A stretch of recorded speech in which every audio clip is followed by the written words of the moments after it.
예바시 가족 여러분, 안녕하세요. 12월 14일 한 주일을 새롭게 시작하는 월요일 아침입니다. 벌써 12월도 중간을 향해 달려가고 있네요.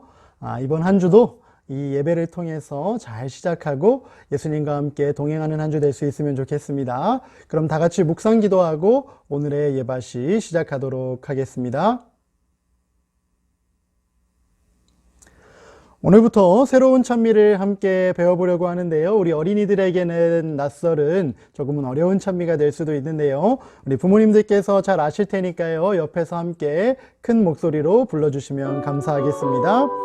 1절과 2절 함께 불러보겠습니다. 예수 앞에 나오면 모든 죄 사하고 주의 품에 안기어 편히 쉬겠네.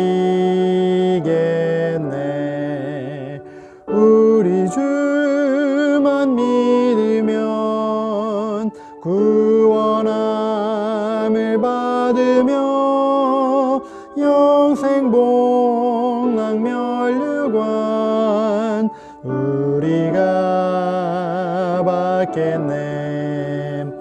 예수 앞에 날마다 은총을 받으며 마음의 기쁨 넘쳐서 감사하리라. 우리 주만 믿으면 구원함을 받으며 영생 복락 면류관 우리가 받겠네. 찬미는 이야기하죠. 우리가 예수님 앞으로 나오면 예수님께서 우리의 모든 죄를 다 용서해 주시고 하늘나라에 들어갈 수 있도록 구원의 선물을 허락해 주시겠대요. 이번 한 주도 우리의 힘과 능력으로 살아가는 것이 아니라 하나님께서 우리를 위해 선물로 주신 예수 그리스도의 힘과 능력으로 열심히 살아감으로 하늘나라에 한 발짝 더 가까이 다가갈 수 있는 우리 모든 예바시 가족들 될 수 있게 되기를 간절히 기도합니다. 오늘부터 이제 새로운 이야기로 들어가도록 하겠습니다. 1부의 이야기가 사울의 죽음으로 끝이 났고요. 오늘부터는 이제 제2편, 성경으로 치자면 사무엘 하의 말씀이 시작되겠습니다.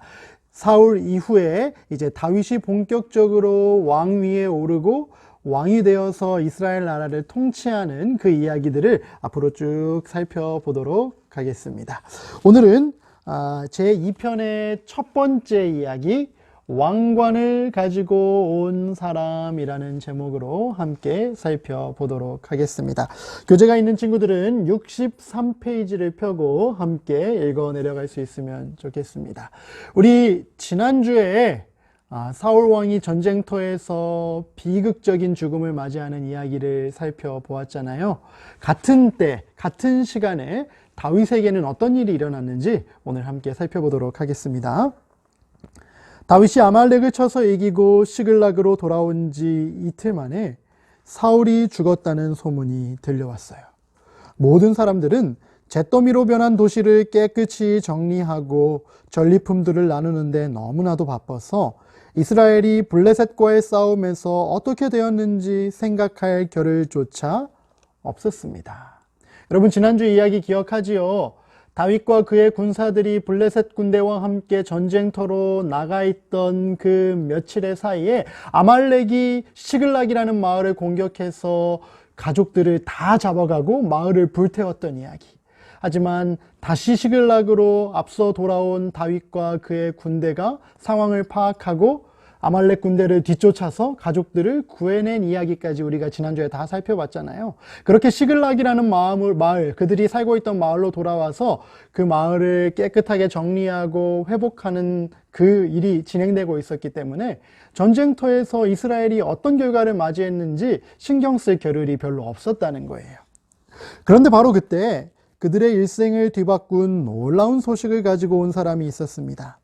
다윗은 그 사람이 좋지 않은 소식을 가지고 왔다는 것을 한눈에 알 수 있었습니다. 왜냐하면 그의 옷은 갈기갈기 찢어져 있었고 머리는 온통 먼지 투성이었거든요. 그 사람을 보자마자 다윗은 물었습니다. 일이 어떻게 되었느냐?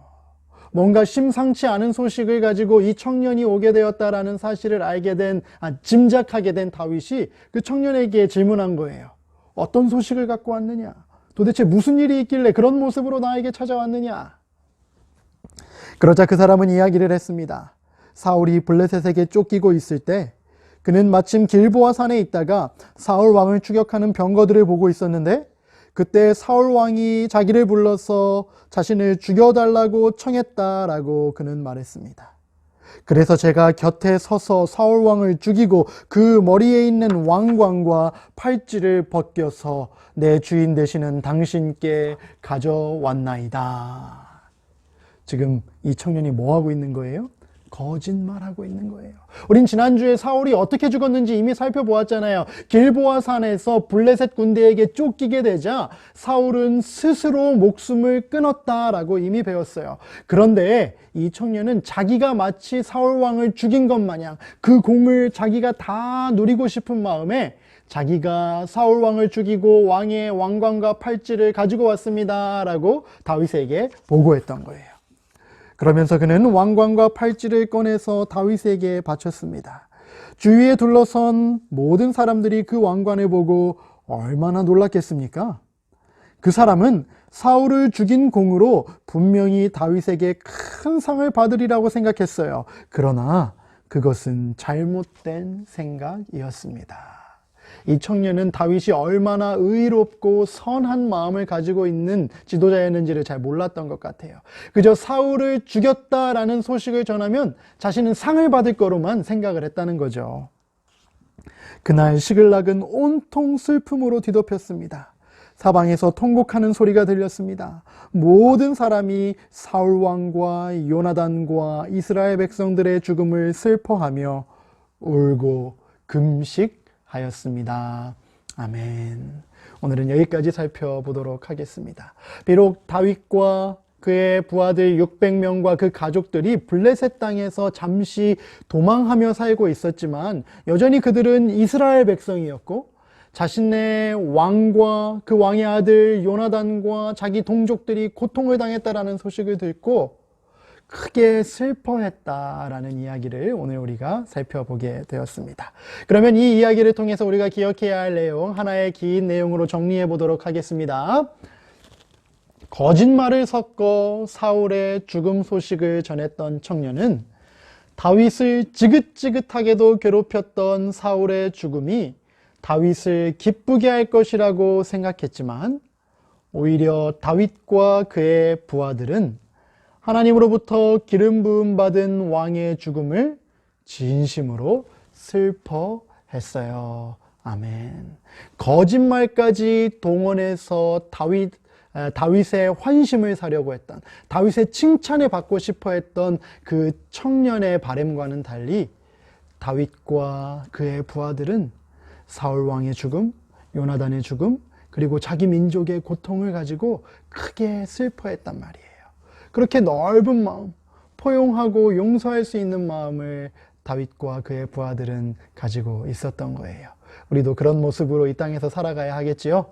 그렇게 하나님 보시기에 아름다운 모습으로 이 땅에서 하늘나라의 정신을 나누며 살아갈 수 있는 우리 예바시 가족들 될 수 있으면 정말 좋겠습니다. 우리 다 같이 기도하고 오늘의 예배 마치도록 하겠습니다. 하늘에 계신 하나님 아버지, 사울 왕과 요나단 그리고 이스라엘 백성들의 슬픈 소식을 전해들은 다윗 그리고 그의 부하들이 크게 슬퍼하는 내용을 오늘 살펴보게 되었습니다. 주님, 우리도 그렇게 넓은 마음을 가진 자들 될 수 있도록 도와주시옵소서. 고통당하고 있는 자들과 함께 눈물 흘려줄 수 있고 나의 원수마저도 용서할 수 있는 그런 하늘나라의 정신으로 우리가 살고 있는 이 세상을 더 아름다운 천국으로 변화시킬 수 있는 우리 모든 예바시 가족들 될 수 있게 도와주세요. 이번 한 주 그런 행복한 하늘을 경험하는 시간들 될 수 있게 도와주시기 바라며 예수님의 이름으로 간절히 기도드립니다. 아멘.